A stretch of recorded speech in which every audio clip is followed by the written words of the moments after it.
नमस्कार, स्वागत है आपका आज के न्यूज़ बुलेटिन में। आइए जानते हैं आज की कुछ बड़ी और प्रमुख खबरों को। दिल्ली पटना फ्लाइट को बम से उड़ाने की धमकी, एयरपोर्ट पर मचा हड़कंप। स्पाइस जेट को भेजे गए एक ईमेल में दिल्ली से पटना जाने वाली फ्लाइट में बम होने की सूचना से हड़कंप मच गया। हालांकि सघन जांच के बाद कुछ भी संदिग्ध नहीं मिला। दिल्ली से पटना आने वाली स्पाइस जेट की एक फ्लाइट में बम होने की सूचना से हवाई अड्डा और प्रशासन सुरक्षा एजेंसियों में हड़कंप मच गया। यह धमकी स्पाइस जेट के दिल्ली स्थित आधिकारिक ईमेल आईडी पर भेजी गई थी, जिसमें सिर्फ इतना लिखा गया था कि दिल्ली से पटना जा रही एक फ्लाइट में बम रखा गया है। हालांकि मेल में स्पष्ट नहीं किया गया था कि बम किस विमान में है। वाजपेयी की जयंती पर पीएम मोदी ने राष्ट्र प्रेरणा स्थल का किया उद्घाटन। प्रधानमंत्री नरेंद्र मोदी ने गुरुवार को पूर्व प्रधानमंत्री अटल बिहारी वाजपेयी के जन्म शताब्दी वर्ष के मौके पर लखनऊ के राष्ट्र प्रेरणा स्थल को देश को समर्पित किया। प्रेरणा स्थल में स्थापित पंडित श्यामा प्रसाद मुखर्जी, पंडित दीनदयाल उपाध्याय और पूर्व प्रधानमंत्री अटल बिहारी वाजपेयी की प्रतिमा का अनावरण कर प्रधानमंत्री नरेंद्र मोदी ने पुष्पांजलि अर्पित की। बांग्लादेश और पाकिस्तान में हिंदू मारे जाते हैं तब आपकी मुंह बंद हो जाती है, विपक्ष पर गरजे सीएम योगी। बांग्लादेश में हिंदुओं के खिलाफ हिंसा और हत्या को लेकर भारत में जोरदार प्रदर्शन किया जा रहा है। बांग्लादेश मुद्दे पर उत्तर प्रदेश के मुख्यमंत्री योगी आदित्यनाथ ने विधानसभा में जोरदार भाषण दिया।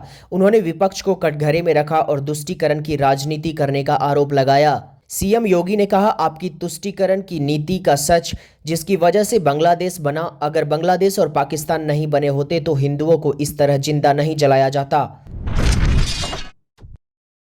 रेल यात्रियों को झटका, आज से महंगा हुआ रेल किराया। रेल यात्रियों की पॉकेट पर बड़ा असर पड़ने वाला है। आज से ट्रेन टिकट के दाम बढ़ रहे हैं। रेलवे ने दूरी और श्रेणी के हिसाब से किराया बढ़ाया है। रेलवे मंत्रालय ने गुरुवार को यात्री ट्रेनों के किराए में बढ़ोतरी की सूचना जारी की है। नई दरें आज यानी 26 दिसंबर से लागू हो जाएंगी। इसके साथ ही ट्रेन से सफ़र करना अब थोड़ा महंगा हो जाएगा। हालांकि राहत की बात यह है कि द्वितीय श्रेणी ऑर्डिनरी ट्रेनों में 215 किलोमीटर तक की यात्रा पर कोई किराया में बढ़ोतरी नहीं होगी।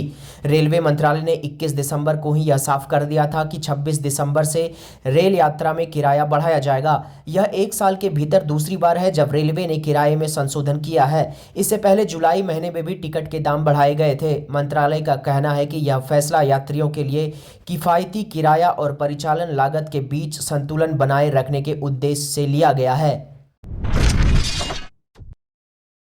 दिल्ली में घने कोहरे के चलते 50 से अधिक ट्रेनें लेट, राजधानी हमसफर सहित लंबी दूरी की सेवाएं प्रभावित। दिल्ली में घने कोहरे के कारण 50 से ज़्यादा ट्रेनें देरी से चल रही हैं, जिससे लंबी दूरी की यात्रा करने वाले यात्रियों को परेशानी हो रही है। राजधानी और हमसफर एक्सप्रेस जैसी महत्वपूर्ण ट्रेन सेवाएं भी प्रभावित हुई हैं। कोहरे के कारण दृश्यता काफ़ी कम हो चुकी है। ट्रेनों के संचालन में दिक्कत भी आ रही है। रेलवे प्रशासन यात्रियों को अपडेट जानकारी प्राप्त करने की सलाह दे रहा है।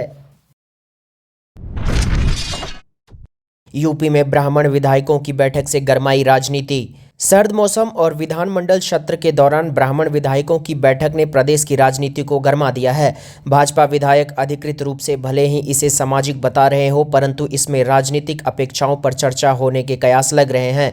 पिछले दिनों क्षत्रिय जनप्रतिनिधियों और उसके बाद कुर्मी समाज की भी बैठकें हो चुकी हैं। ऐसे में इन कयासों को बल मिल रहा है। विरोधी पहले ही भाजपा में ब्राह्मणों की उपेक्षा के सवाल उठाते रहे हैं। माना जा रहा है कि बैठक के जरिए दल से लेकर सरकार तक को एकजुटता का संदेश देने की कोशिश की जा रही है।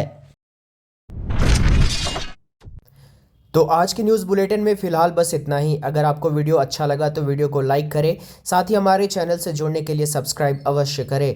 धन्यवाद। आपका दिन शुभ हो।